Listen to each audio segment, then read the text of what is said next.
योऽन्तः प्रविश्य मम वाचमिमां प्रसुप्तां सञ्जीवयत्यखिलशक्तिधरः स्वधाम्नाम् अन्यांश्च हस्तचरण श्रवणत्वगादीन् प्राणान्नमो भगवते पुरुषाय तुभ्यम्। श्रीवीरराघवदयार्द्रकृपावतारम् श्रीजानकीश पदपद्मपरागभृङ्गम् श्रीश्रीधरार्य चरणाम्बुजलग्नमौलिम् श्रीदेशिकार्य घनश्यामगुरुं नमामहम्। किसी डॉक्टर के पास जब रोगी जाता है तो डॉक्टर का पहला काम क्या होता है? डॉक्टर पहला काम यह करता है कि उस रोगी के रोग को पहचाने, उसकी स्वास्थ्य की वास्तविक स्थिति को पहचानने का प्रयास करता है। डॉक्टर जो सही डॉक्टर होगा, अच्छा डॉक्टर होगा, सबसे पहले वह रोग को ढूंढेगा, रोग के लक्षणों के हिसाब से रोग का निदान करेगा। स्वास्थ्य की क्या चीजें सही हैं, क्या चीजें ठीक नहीं हैं, उसका निदान करेगा। पहले रोग को पहचानेगा, फिर इलाज करेगा। अब रोग का निदान कर दे, रोग का डायग्नोस कर दे कोई डॉक्टर, तो रोगी नाराज होगा क्या? रोगी खुश होगा कि डॉक्टर अच्छा है, डॉक्टर ने मेरे रोग को सही पकड़ा है, डॉक्टर ने मेरा इलाज बराबर किया है। तो ऐसी ही बात है गुरु की भी।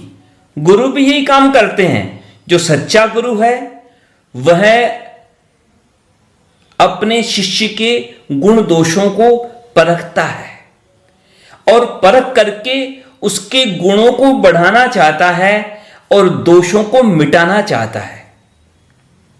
तो सच्चा गुरु जो है वह तो स्पष्टवादी होता है, जैसे डॉक्टर भी स्पष्टवादी होता है। जो अच्छा डॉक्टर है वह गोलमोल बात नहीं करता, वह जो अच्छा डॉक्टर है वह साफ बात बोलता है। देखो ये है रोग, ये तुम्हें परहेज करने पड़ेंगे, ये तुम्हें दवाई खानी पड़ेगी तो तुम ठीक हो सकते हो, नहीं तो भाई तुम्हारी कोई गारंटी नहीं।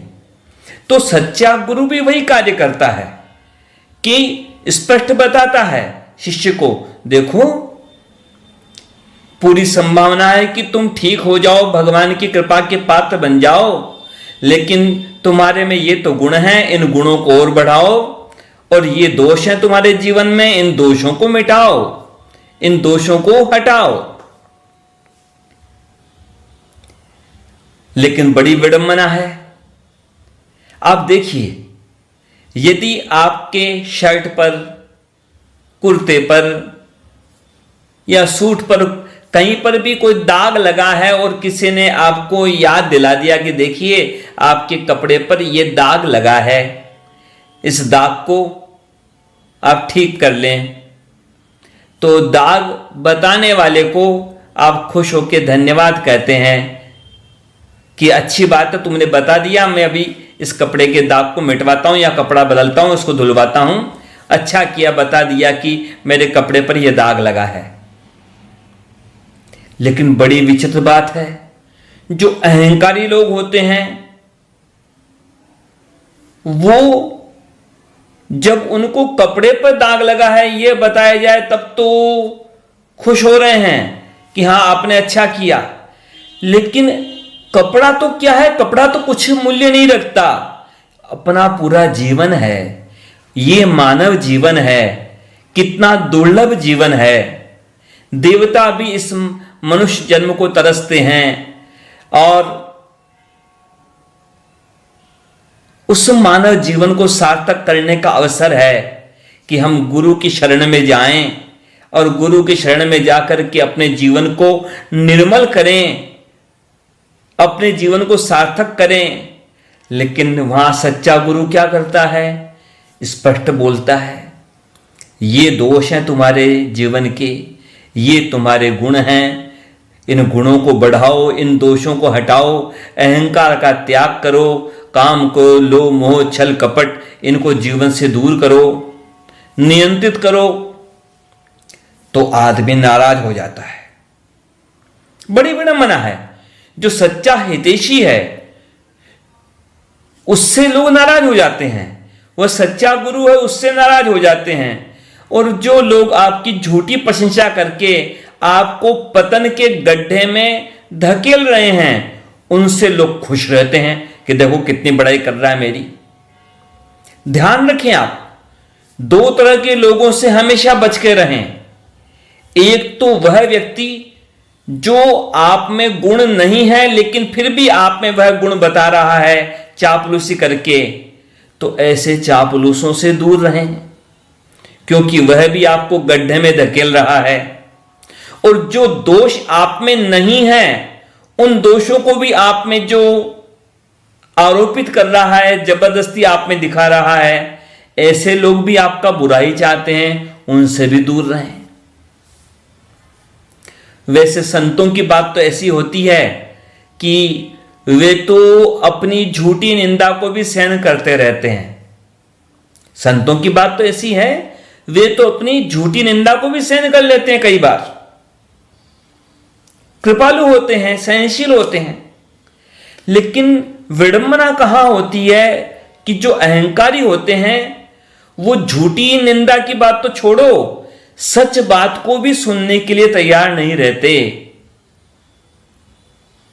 तो फिर जीवन का कल्याण कैसे होगा? सच्चे गुरु का तो कार्य ही यही है कि वह सबसे पहले आपके अहंकार को नष्ट करता है। निश्चित जानिए, जो भी व्यक्ति आपके अहंकार को बढ़ा रहा है तो वह आपका सच्चा हितैषी कभी नहीं हो सकता। सच्चा हितैषी तो वही है कि जो आपको दोषों से मुक्त करना चाहे, जो आपको निर्मल बनाना चाहे, जो आपको भगवान की कृपा दृष्टि का पात्र बनाना चाहे, वही आपका सच्चा हितैषी है, वही आपका सच्चा गुरु है। स्कंद पुराण में बड़ी स्पष्ट बात कही गई। स्कंद पुराण में कहा गया, अपूज्या यत्र पूज्यन्ते, पूज्य पूजा व्यतिक्रम है, त्रीणी तत्र प्रवर्तन्ते, दुर्भिक्षम मरणम भयम। कि जहां पर अपूज्य मतलब नालायक लोगों की तो पूजा होती हो, जहां अपूज्य व्यक्तियों की, दुष्ट व्यक्तियों की, अहंकारियों की, छल कपट करने वालों की, उनकी तो पूजा होती हो, मतलब उनको ज्यादा सम्मान दिया जाता हो। जहां पर अपूज्य लोगों का पूजन किया जाता हो, सम्मान दिया जाता हो, और जो पूज्य हैं, पूजनीय हैं, उनका अपमान किया जाता हो, तो ऐसी जगह पर क्या होता है? वहां तो तीन स्थितियां बनती हैं। तीनों स्थितियां बनती हैं, मतलब तीन में से कोई विकल्प नहीं, वहां तीनों स्थितियां होती हैं। क्या होती है? तीन, वहां अकाल पड़ते हैं, वहां अकाल मृत्यु होती हैं, और वहां भय ही भय रहता है। पता नहीं क्या होगा, पता नहीं कौन नाराज हो जाए, पता नहीं क्या हो जाए, पता नहीं क्या हो जाए। तो वहां पर अकाल पड़ता है, अकाल मृत्यु होती है, और भय ही भय फैलता है। क्योंकि अहंकारियों के राज में तो भय ही होगा, और क्या होगा? जहां पर अपूज्यों की सम्मान की बात होगी और पूज्यों का अपमान होगा, वहां तो ये सब स्थितियां होती ही होती हैं। भगवान के श्री चरणों में प्रार्थना है कि भगवान हमें इन दोषों से बचाएं और सदैव हमें अहंकार से दूर रखें भगवान हमें, और अपनी कृपा दृष्टि का पात्र बनाएं, गुरु की भी कृपा दृष्टि का पात्र बनाएं, ताकि हमारा यह मानव जीवन सार्थक हो, सफल हो, धन्य हो। जय श्रीमन नारायण।